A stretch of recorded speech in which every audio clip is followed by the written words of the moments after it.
দেশ বিদেশের সংবাদপত্রে এখন সব থেকে বেশি আলোচনা হচ্ছে ভারতের একটি সমস্যা নিয়ে। রীতিমতো উত্তপ্ত লাদাখ। কালকে দিনভর যে পরিস্থিতি লাদাখ দেখলো তা কিন্তু নিঃসন্দেহে ভয়ঙ্কর। অনেকে ডিপ স্টেটের কথা বলছেন, অনেকে বলছেন নেপালের মতো প্ল্যান্টেড এক আন্দোলন। কিন্তু লাদাখের মানুষরা কি বলছেন? লাদাখের বর্তমান যে রেভলিউশন সেটাকেও কিন্তু জেনজি রেভলিউশন বলা হচ্ছে।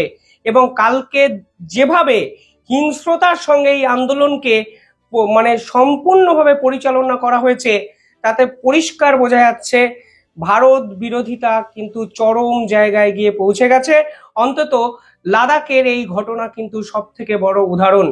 কি হয়েছে দুপক্ষের কথা আমি আজকে আপনাদের সামনে তুলে ধরবো, কে ঠিক কে ভুল এবং এর পিছনে কোনো বিদেশি শক্তির ইন্ধন আছে নাকি তা আপনারা কমেন্টে অনেক ভালোভাবে বুঝতে পারবেন, লিখতে পারবেন। কিন্তু সব থেকে ইম্পর্টেন্ট বিষয়, লাদাখের জিওগ্রাফিক্যাল অবস্থান এমন একটি জায়গায় যা ভারতের ন্যাশনাল সিকিউরিটির জন্য কিন্তু অত্যন্ত গুরুত্বপূর্ণ। একদিকে চীন, অন্যদিকে পাকিস্তান এবং সম্পূর্ণ দক্ষিণ এশিয়ার সামগ্রিক পরিস্থিতি যদি দেখেন তাহলে দেখবেন ডিপ স্টেট অর্থাৎ আমেরিকার লবি যেভাবে রেজিম চেঞ্জের কথা বারংবার বলেছে, যেভাবে ভারতের সরকার পতনের চেষ্টা বিভিন্ন সময় করেছে, আজকে এই ডিপ স্টেটের কোনো ছল চাতুরিতে লাদাখ উত্তপ্ত হলো কিনা সেটাও কিন্তু আজকের দিনে দাঁড়িয়ে সব থেকে বড় প্রশ্ন। কি হয়েছে পুরো বিষয়টি দেখুন। আর্টিকেল 370 2019 সালে জম্মু এবং কাশ্মীরে রদ করা হয়। সে সময় থেকেই লাদাখ কিন্তু চেয়েছে জম্মু এবং কাশ্মীর থেকে সেপারেট হয়ে যেতে। এই মুহূর্তে 10ই সেপ্টেম্বর থেকে লাদাখে একটি হাঙ্গার স্ট্রাইক আন্দোলন করেন সোনাম ওয়াংচুক। আপনারা অনেকেই জানেন, তাকে নিয়ে সিনেমা হয়েছে। তিনি এই অঞ্চলের ক্লাইমেট চেঞ্জ যদি বলা হয় আন্দোলনকারী বিদ্রোহী মুখ, অত্যন্ত জনপ্রিয় একজন মুখ এখানে। তিনি প্রথম আন্দোলন করে বলেন এই মুহূর্তে লাদাখের যে যুবক সম্প্রদায় তাদের হাতে কোনো কাজ নেই এবং মূলত 4টে দাবি লাদাখের জন্য তিনি কিন্তু সামনে নিয়ে আসেন।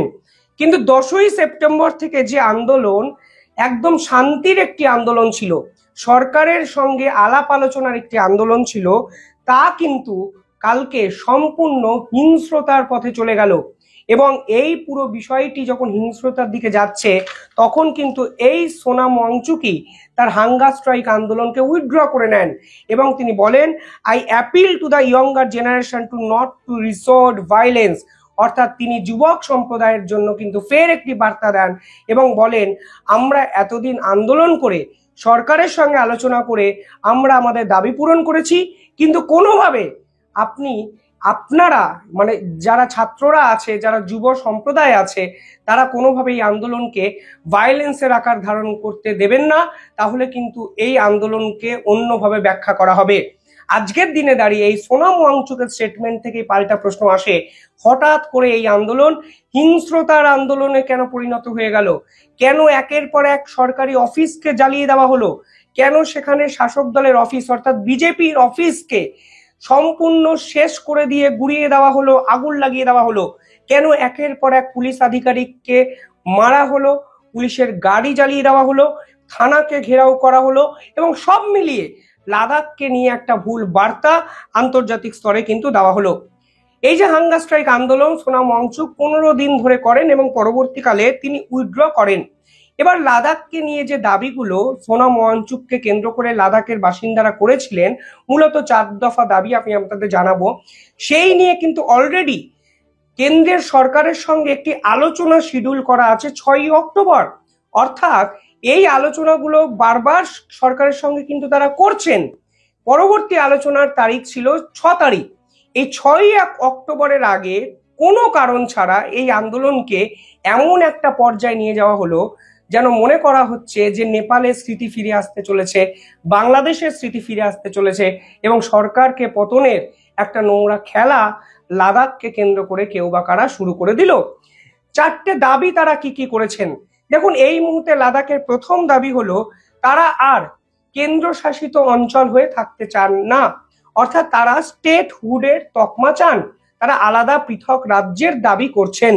দ্বিতীয়ত তারা বলেছেন যে আমরা এই মুহূর্তে চাই যে আন্ডার আন্ডার 6 শিডিউলের আন্ডারে আমাদের যেন এই মুহূর্তে ঢুকিয়ে দেওয়া হয় to safeguard our tribal status. অর্থাৎ আমাদের রাজ্যের মানে আমাদের দেশের বিভিন্ন রাজ্যের এমন কিছু অঞ্চল আছে যাদেরকে কেন্দ্র সরকার 6 শিডিউল স্ট্যাটাস দিয়েছেন। 6 শিডিউল স্ট্যাটাস কি আমি বিস্তারিত আলোচনা করব। লাদাখও এখন চাইছে তাদেরও যেন এই 6 শিডিউল স্ট্যাটাসের আওতায় নিয়ে আসা হয়, তাদের ট্রাইবাল গ্রুপ যারা গোষ্ঠী আছে তাদেরকে যেন সেফগার্ড করা হয়। তৃতীয়ত তারা বলছে এই মুহূর্তে যেন অবিলম্বে একটি পাবলিক সার্ভিস কমিশন তৈরি করা হয়। কারণটা কি? কারণ গোটা দেশে বিভিন্ন রাজ্যে পাবলিক সার্ভিস কমিশন বিভিন্ন রকম ভাবে কাজ করে। এই পাবলিক সার্ভিস কমিশন হলে এখানে যে জবলেস সিচুয়েশন গুলো আছে সেগুলোকে রেকটিফিকেশন করা সম্ভব। চতুর্থ তারা দাবি করে যে এই মুহূর্তে লাদাখ থেকে মাত্র একটি লোকসভা পার্লামেন্টের সিট এটি বাড়িয়ে যেন 2টি পার্লামেন্টের সিট করা হয়। এই 4টে দাবি। এবার সরকার কি বলছে? সরকার বলছে আমরা আপনাদের সঙ্গে 3 এবং 4 নম্বর এই দুটো দাবি নিয়ে আলোচনা করতে পারি, হয়তো আপনাদের দাবি আমরা পূরণও করব। অর্থাৎ এই অঞ্চলে পাবলিক সার্ভিস কমিশন তৈরি হতেও পারে এবং এই অঞ্চলের যে জবলেস সিচুয়েশনের কথা আপনারা বলছেন সেটাকে আমরা অ্যাড্রেস করব, সেটাকে আমরা সলিউশনের জায়গায় নিয়ে যাব। দ্বিতীয়ত বলা হচ্ছে আমরা এই অঞ্চলে পার্লামেন্টের সিট বাড়ানোর কথা ভাবছি, একদিনে তো বাড়ানো যায় না, আলাপ আলোচনা করে একটা সিদ্ধান্তে বা সহমতে আমরা যাব। কিন্তু প্রথম যে দুটো দাবি আছে সেই দুটো দাবি নিয়ে আমরা আলোচনা করতেই চাই না, কারণ এই অঞ্চলটি এমন একটি জায়গা, এই অঞ্চলে আর্মি ডিপ্লয়মেন্ট হয়। এই অঞ্চল একদিকে চীন একদিকে পাকিস্তানের বর্ডার, ফলে এই অঞ্চল রাজ্য যদি করে দেওয়া হয় এবং এই অঞ্চলে যদি রাজ্যের শাসন ব্যবস্থা হয় তাহলে সব থেকে ইম্পর্টেন্ট বিষয় হলো এই অঞ্চলের আইন শৃঙ্খলা, এই অঞ্চলের সিকিউরিটি, সমস্ত কিছু স্ট্রাকচার কিন্তু রিস্ট্রাকচার করতে হবে, যা এই মুহূর্তে সম্ভব নয়। আর আপনারাই তো সকলের আগে লাদাখকে নিয়ে দাবি করেছিলেন লাদাখ যেন কেন্দ্রশাসিত একটি অঞ্চলে পরিণত হয়। তাহলে হঠাৎ করে আজকে রাজ্যের দাবি করছেন কেন? কারা এই রাজ্যের দাবি তুলছে? কেন হঠাৎ করে লাদাখকে রাজ্য করতে হবে, পৃথক একটি রাজ্য করতে হবে, এই দাবিটাই প্রধান দাবি হয়ে যাচ্ছে? সেই প্রশ্ন কালকে স্বরাষ্ট্র মন্ত্রকের পক্ষ থেকে সরাসরি করা হয়েছে। পাশাপাশি 6 শিডিউল এই পার্টিকুলার সেকশনে কেন লাদাখকে ঢোকাতে বলছে? দেখুন এই মুহূর্তে আসাম, মেঘালয়, মিজোরাম, ত্রিপুরা এই যে রাজ্যগুলো বললাম, এই রাজ্যের কিছু জেলা, পুরো রাজ্য নয়, এই রাজ্যের কিছু জেলা 6 শিডিউলের আওতায় কিন্তু আছে। মানেটা কি?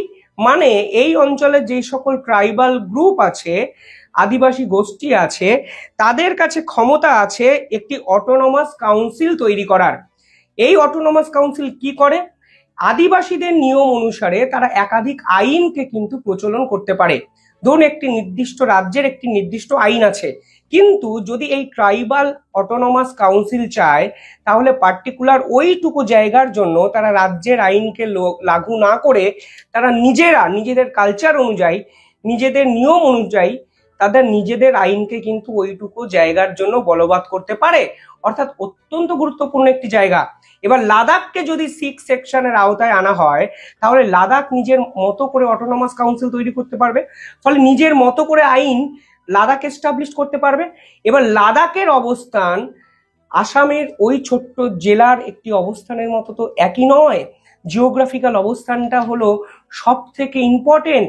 অলরেডি এর পাশে কার্গিল যুদ্ধ আমরা দেখেছি, এর পাশে জম্মু কাশ্মীর যেখানে পেহেলগাম হত্যাকাণ্ড আমরা দেখলাম। ফলে সব মিলিয়ে যদি লাদাখে নতুন একটি আইনকে এই মুহূর্তে বলবৎ করতে হয় তাহলে লাদাখের ন্যাশনাল সিকিউরিটি সব থেকে বড় প্রশ্ন চিহ্নের মুখে পড়ে যাবে।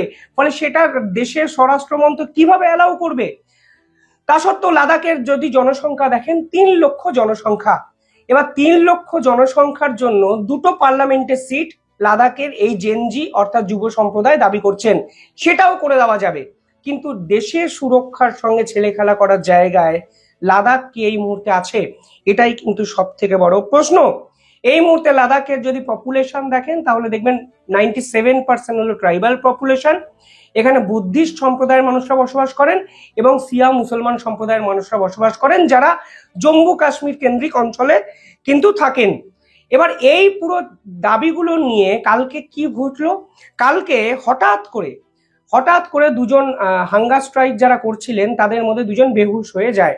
ফলে যুব সম্প্রদায় খেপে যায়।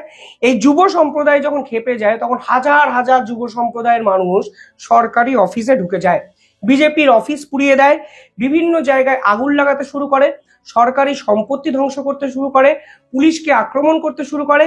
ফলে পুলিশ পাল্টা প্রোটেকশন নেওয়ার জন্য নির্বিচারে নির্বিচারে শব্দটি ব্যবহার করছি, কারণ যেভাবে পুলিশের উপর তারা ঝাঁপিয়ে পড়েছে এই অবস্থায় সংযমী অ্যাটিটিউড দেখানো সম্ভব হয়নি। ফলে পুলিশও কিন্তু এটাকে রেস্ট্রিক্ট করে, ফলে 4 জন মারা যায় এবং 50 জনের বেশি আহত হয়। ফলে এই আন্দোলন অহিংসতা থেকে হিংস্রতার দিকে কিন্তু পরিচালিত হয় ঘন্টা খানেকের মধ্যেই, এবং দেশ বিদেশের সংবাদপত্র যেন বসেই ছিল এমন একটা ভান। লাদাখের এই আন্দোলন করে সরকারকে পতন করে দেওয়া সম্ভব, দেশকে আমাদের টুকরো টুকরো করে দেওয়া সম্ভব, এবং বহু বিরোধী দল এই লাদাখ ইস্যুটাকে সামনে এনে অবিলম্বে রাজনীতি করতেও তারা শুরু করে দিয়েছেন। BJP, Congress, TMC, CPM, up সমস্ত রাজনৈতিক দলই এখন লাদাখের এই ইস্যুটাকে প্রধান উপজীব্য করে মার্কেটে ঝাঁপিয়ে পড়েছে। এবার লার্জার অ্যাসপেক্টটাও আপনাকে ভাবতে হবে।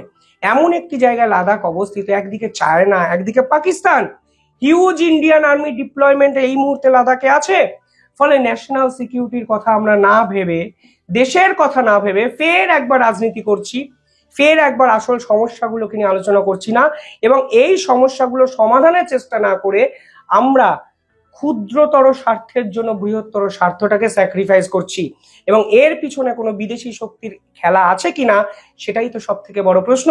দেখুন, একাধিক সংবাদপত্র, ওয়েস্টার্ন মিডিয়া যেভাবে এটাকে কভার করছে তাতে যেন মনে হচ্ছে পুরোটাই স্ক্রিপ্টেড। সবাই বসেছিল নেপাল বাংলাদেশের পর ভারতের এই ধরনের কিছু একটা ঘটনা আসবে, তারা লেখালেখি শুরু করবে এবং সরকার বিরোধী একটা আভাস গোটা দেশ জুড়ে ছড়িয়ে দেওয়ার চেষ্টা করবে। কিন্তু আজকের দিনে দাঁড়িয়ে কিন্তু স্পষ্ট বোঝা যাচ্ছে ওয়েস্টার্ন মিডিয়া বা ওয়েস্টার্ন কান্ট্রির কিংবা ডিপ স্টেট, হয়তো বা ডিপ স্টেট কিছু না কিছু খেলা ভারতকে নিয়ে যেভাবে খেলার চেষ্টা ক্রমাগত করতে শুরু করে দিয়েছে, তারই একটা অংশ হতে পারে এই ধরনের কোনো বিচ্ছিন্ন আন্দোলন। তবে আমি প্রশ্ন তুললাম, সমাধানে এলাম না, কারণ কোনো কনক্লিউশনে টানার জায়গা এই মুহূর্তে নেই, কোনো এভিডেন্স নেই, প্রমাণ নেই। কিন্তু এই ধরনের আন্দোলন আমার দৃঢ় বিশ্বাস আলোচনার মাধ্যমেও কিন্তু সমাধানে যাওয়া যেতে পারত, এখনো পারে।